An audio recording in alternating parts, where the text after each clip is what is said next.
Hi, people of the Philippines and people of the world. Hit the button below and you will be subscribing to the Boy Abunda Talk channel on YouTube. Let's keep talking. Kaibigan, tuloy ang usap. Okay, let's go to the next one. Next, please join me here, Cainta.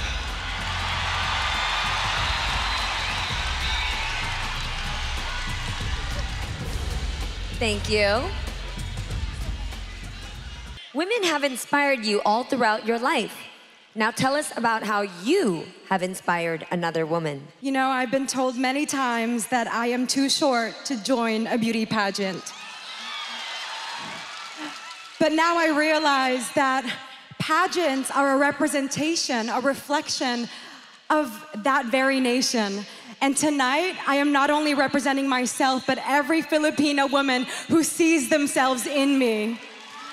I hope to inspire every Filipina that just like the universe, we too are limitless.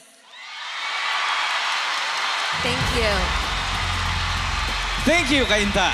Okay, let's go to the question of Miss Cainta. Tito Boy, bago pa tong top 5, dun may casual interview di ba? Tama.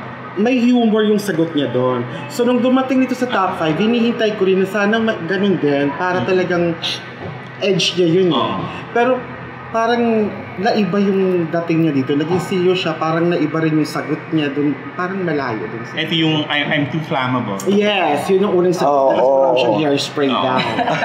Yun yung nakakatawa na unang. So nag-expect ka na dito magiging witty and funny siya. Parang yun ang edge. So sabi ko, baka ito pa yung manalo. Alright. Kasi ganun yung handle niya sa question ng umi. Yung charm. Pero dito parang naiba. Okay.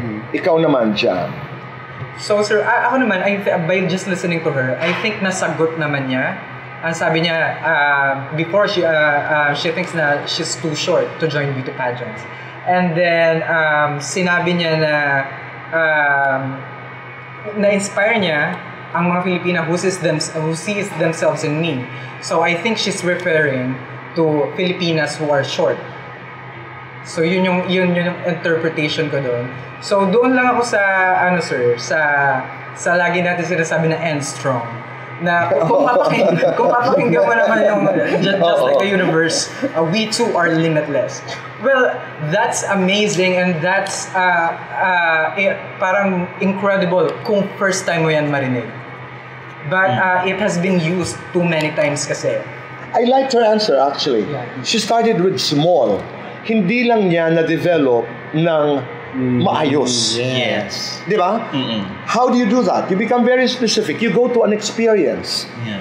If I were to answer that question, I would have said, I am doing it right now. And I'm talking to you, everybody who is 5'3", or even smaller. Our power, our beauty, if she wanted to go there, is limitless. Thank you. Yes. Actually, Hindi ko hiniwalayan yun. kasi parang na-lost siya noon sa part na sinabi niya na parang beauty pageants are representation or reflection of this very nation. Very notion. Yun palang gusto niyang sabihin. Ano na ngayon? Parang saan napapunta? So, feeling ko hinanap niya rin eh. Hinanap niya pabalik. Kailangan kong bumalik doon sa pag-i-inspire sa mga But in fairness, nandun yung thought eh. Yeah. But every Filipino woman sees herself in me. Katulad halimbawa, themselves and herself. Forgivable yan. Yung mga ganyan. I hope to inspire every Filipina that just like the universe, we too are limitless. Stick to the short. That's the gem of the answer.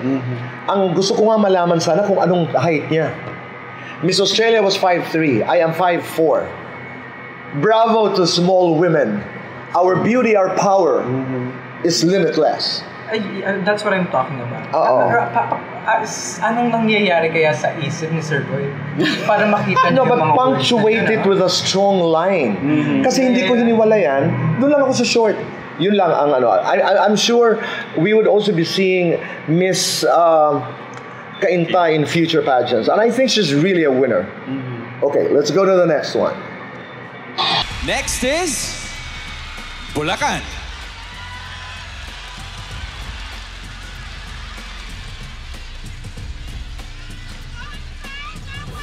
Thank you so much. You are beautiful and confident. How would you use these qualities to empower others? As a woman of color, I have always faced challenges in my life. I was told that beauty has a standard, actually. But for me, I have listened to always believe in my mother, to always believe in yourself, uphold the values that you have in yourself. Because of these, I am already influencing a lot of women who are facing me right now as a transformational woman. I have here 52 other delegates with me who have helped me to become the woman I am. Thank you. Thank you, Bulacan. The gown. Oh, nakatulong ang gown. Stand out, no? Yeah, Especially the nakatulong. case. Yes. Oo. I'm not a fan of the main dress, but I would agree with you na yung gown ni Chelsea nakatulong, no? Hindi mo siya hindi pwedeng mapansin. Let's go to the question and the answer. Kasya dito, boy. Kasi parang ang pinapanghawakan niya talaga yung kulay niya. So okay ba yun? Okay sa akin yun. Ikaw yun eh. Oh, at saka ang ganda na dinala niya ang pagiging beautiful and confident doon sa kanyang pagiging woman of color. I like that because she was describing herself. Oo. Ano pa? Jam, ikaw? Yeah, for me, sir, ang gustong-gusto ko talaga sa mga kandidata ng Pilipinas na kapag nag-English, well, may exception kay Catriona kasi si Catriona may natural na accent. As opposed to Pia Wurtzbach, na kaya niya mag-English ng dire-diretso ng Filipino accent. Na napakaganda pakinggan. Napakaganda pa rin pakinggan. Hindi niya inaartehan yung words. Nag-i-English siya ng Pinay pa din. So, ganun yung narinig ko kay Chelsea. At yun yung tumatak sa akin sa kanya, sir. Na parang Pia Wurtzbach na kayang mag-deliver ng malakas. Jess? Kung titingnan mo yung structure, medyo pareho siya dun kay Inta, na parang ito yung weakness ko, pero kinonquer ko to at sinasabi ko sa inyo na maganda ako because of these, sabi nila, weaknesses, pero now, ito yung dahilan kung bakit ako maganda. Parang doon din niya dinala in terms of structure. Ang maganda kasi pakinggan, parang nagpo-flow lang din talaga yung answer ni Bulacan. So, I think parang tama naman na siya yung nanalo sa gabing yun. Okay. Doon sa tanong, technically, siya yung pinakamalapit doon sa sagot. Yes. Kasi dinescribe niya sa Color of Woman, she talked about standards of beauty, at naalam natin lahat na may standards of beauty.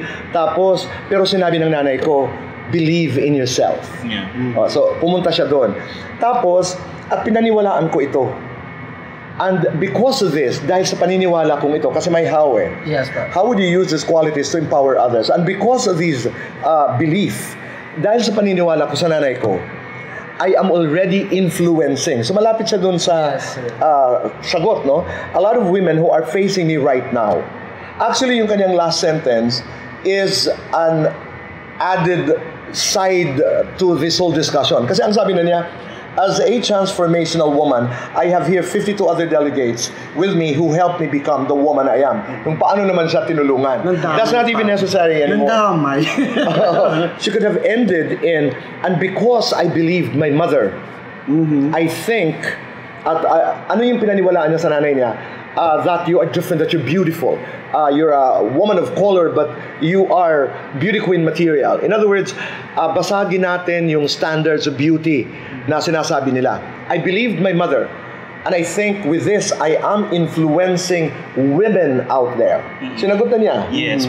Ang maganda lang dun sa dagdag niya, Tito Boy, yung parang pang-season niya. Hindi, magandang pang-ending. Pang-ending. Ang ganda. Kasi parang nagsimula ako sa sarili ko, ini-empower ko yung iba, pero in-acknowledge niya na because of them, empowering these women are, in a way, collective effort. Di ba? Hindi lang siya isang babae, dalawang babae.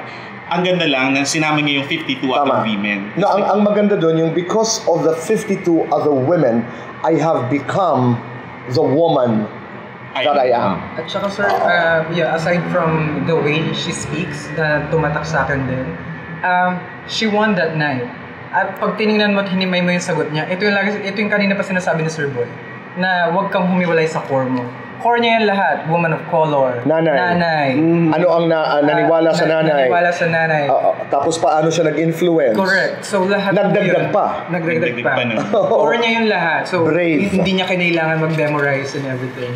Tito Boy, nag-guest na siya atin sa Fast Talk. Okay. So, nung nakita mo siya doon at nakausap mo at na-interview mo, sa tingin mo may edge naman din? Hindi. Ang impression meron.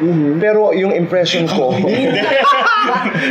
Kasi hindi yun ang na-notice ko. Because I started also to be affected by what was written. You know, a lot of... She was bashed. Yeah. You know, nung nakita ko siya sa studio, ganda ako sa kanya. Yes. Ganda talaga. And I'm not even talking about the Q&A. I'm talking about the presence. I'm talking about meron siyang kakaibang stance. May kakaibang laban. You know, and if you're talking about chances, pagpalain ka lang ng Panginoong Diyos, she'll make it. At saka nagra-radiate dito ba yung goodness sa heart niya. Tama. Kasi parang ako yung nag-brief sa kanya sa ano. Sarap naman ito kausap. Parang alam mong totoo siyang... At saka you can feel her, parang kahit panoodin mo lang siya eh. May co-worker ako, kasama ko nagtrabaho kay Sir Boy. Watching her, umiiyak na si Donnie. Laging umiiyak. Totoo? Yes, umiiyak siya ng iyak na parang proud siya kay Chelsea. Hindi, ang ganda rin kasi Because ng of kwento her niya. story din eh. Ang ganda na nakadikit sa kanyang istorya. Then she won. Then na lumalaban. Ang dami-dami niyang istorya na kaya niyang i-share. Na kapag nasa top siya, ang ganda-ganda ng testimony. Ako naman galing ako sa judges. Sobrang galing nila, nakita nila ito. Yes. Kasi siya ang babaeng bumasag sa mga pustahan, Tito Boy. Kasi hindi ko Kasi hindi siya expect na siya lumalabas. mananalo. Hindi kasi, di ba, right after the contest, massive ang bashing. Sabi ko, ano kaya ang nakita? Because I judge beauty contests. Ano kaya ang nakita ng judges? I saw that when she came to the studio. Yes. Ganda ako sa kanya. Plus, kung if you were to examine the Q&A, she answered the question. Yes. In other words, very core. Humuhugot sa karanasan, humuhugot sa pagkatao, humuhugot sa anong nararamdaman ko. But anyway, we've talked about it. Let's go to the last one. And now, Taguig!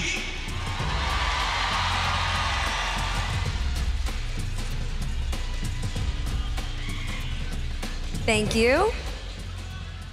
What is the biggest challenge you've faced as a Filipino woman, and what do you do to hurdle the challenge? I think one of the biggest challenges that Filipino face today are being limited by still being shadowed by, unfortunately, men or in society. But I think with my platform and me standing here in front of you today, I can encourage women that you too can stand up, you can be strong, you can be powerful, and you can own your own destiny like I plan to tonight. Let's talk about Miss Taguig. Ito yung bet mo. Yes, gusto ko siyang manalo dito, Boy. So, nung pinapanood ko yung buong show ng Miss Universe na yan, nakatutok ako sa kanya. So, okay lahat ng performance niya. Pagdating ng Q&A, parang bumaba ang energy. Hindi ko alam kung ano na nangyari. Siguro marami na siyang iniisip, kaya parang bumaba ang energy niya sa akin nung Q&A niya. Okay. Yun naman ang... Jess, ikaw. Ako, actually, gusto ko yung sagot niya.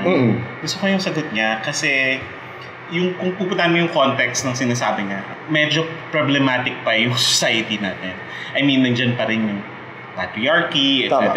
So, hindi pa rin talaga, kahit sabihin na natin pinupush ng marami ang women's rights sa karapatan ng mga kababaihan, hindi pa rin talaga, malayo pa rin yung lalakbayin ng mga babae. No? Ang ganda nung ganon. Naging abstract lang kasi yung mga sumunod yung sinabi, yung mga example niya, yung mga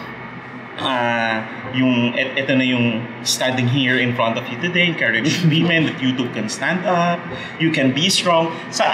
Biglang naging abstract na lahat. Parang sayang naman kasi I think nag-start siyang strong at gusto ko yung pinupunto ng sagot niya. For me, sir, natatapangan ako sa kanya sa una niyang sagot na para sabihin niya na Filipinas are being shadowed by men. Well, ang maganda para sa akin yun, I mean matapang nga para sa akin yun in a good way.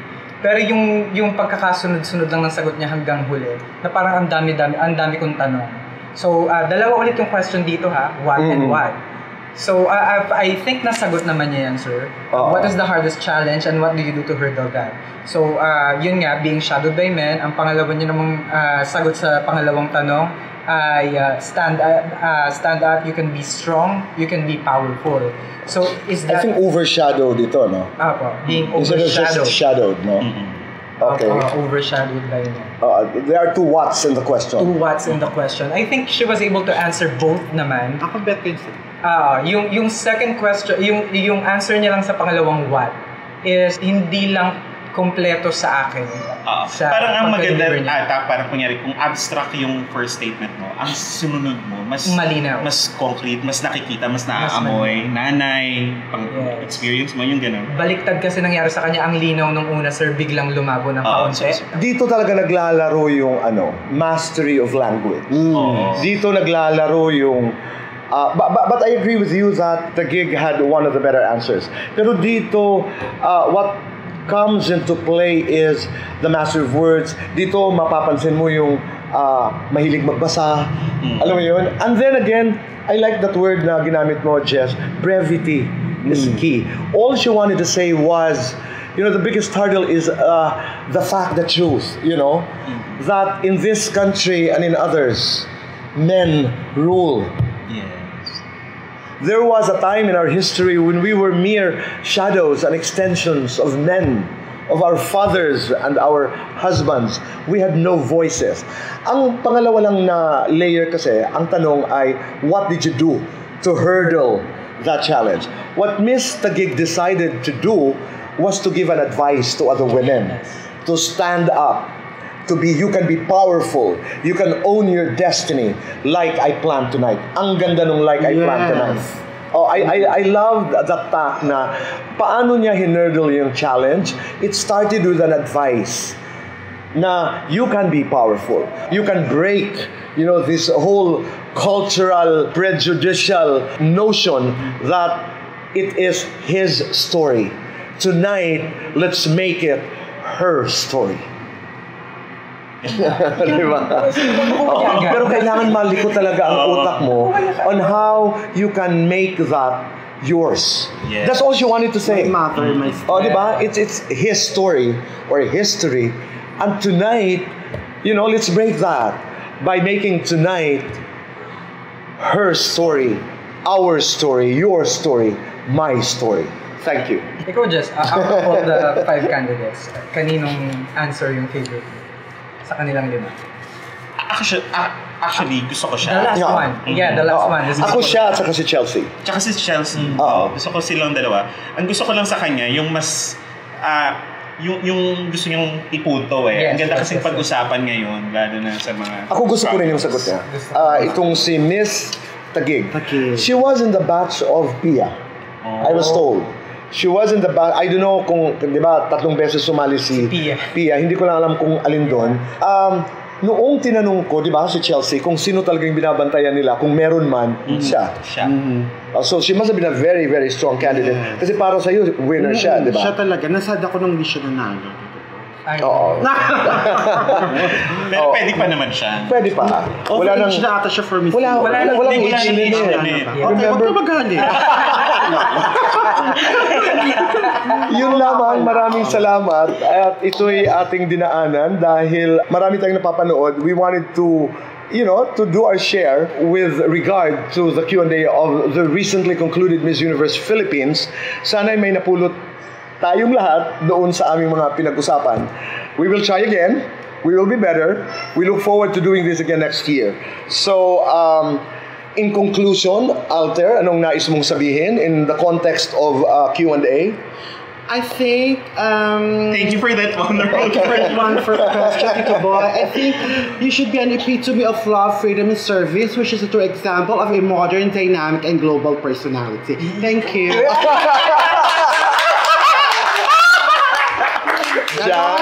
Jam. For me lang, sana mapanood ng maraming mga young women natin na kahit hindi binabalak mag-join ng pageants because ang daming wisdom na nanggagaling kay Sir. Napakaswerte namin tatlo nila Alto to be with Sir Boy in this vlog. So, sana mapanood ng marami to. Marami kayo matutunan.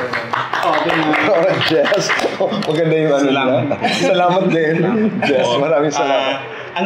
Para tayong, di ba, parang nasa klase tayo ni Tito Boy. Yeah. At libre ito, di ba? At syempre, sa lahat ng mga nanonood, baka dito sa lahat ng mga nanonood, mas marami kayong matutunan. Kaya, subscribe na. Hindi ako naman, na-miss ko talaga mag-train because I haven't trained beauty queens in a while. Sino bang last? Dahil nag-COVID eh. I didn't train. Sino bang mga nanalo? Si Pia po. Oh yeah, Pia was back. Went through me. Kat went through me. Beatrice went. Rachel Peters. Most of them. Pero I'm talking about the more recent. Michelle and I didn't do sessions because I felt she was ready. Celeste Cortez. I don't know if I did sessions. Rabia. No. COVID yun eh. Oo. 2020. I would have loved to train Rabia. May natural na laban eh. Si Celeste parang hindi, but I've known her way back. And she's very capable. But I'm looking forward again to training beauty queens. Na-miss ko ngayon eh, habang pinapanood. Kasi ito yung mga inaaral at pinag-aaral. Natututunan mo ba ang pag-handle ng Q&A? Dati nahiya ako sagutin yan because baka magtunog self-serving. But yes, it can be learned. It's a skill. It is a skill. You can train for it. And you can be better by going through sessions, workshops. Pero ang pinakamalaking puhunan sa Q&A ay ang iyong kwento. Huwag kang hihiwalay doon. Because your kwento is valid, your kwento is important, and that can make you a winner. Maraming salamat, and goodbye for now. Hi, people of the Philippines and people of the world. Hit the button below and you will be subscribing to the Boy Abunda Talk channel on YouTube. Let's keep talking. Kaibigan, tuloy ang usap.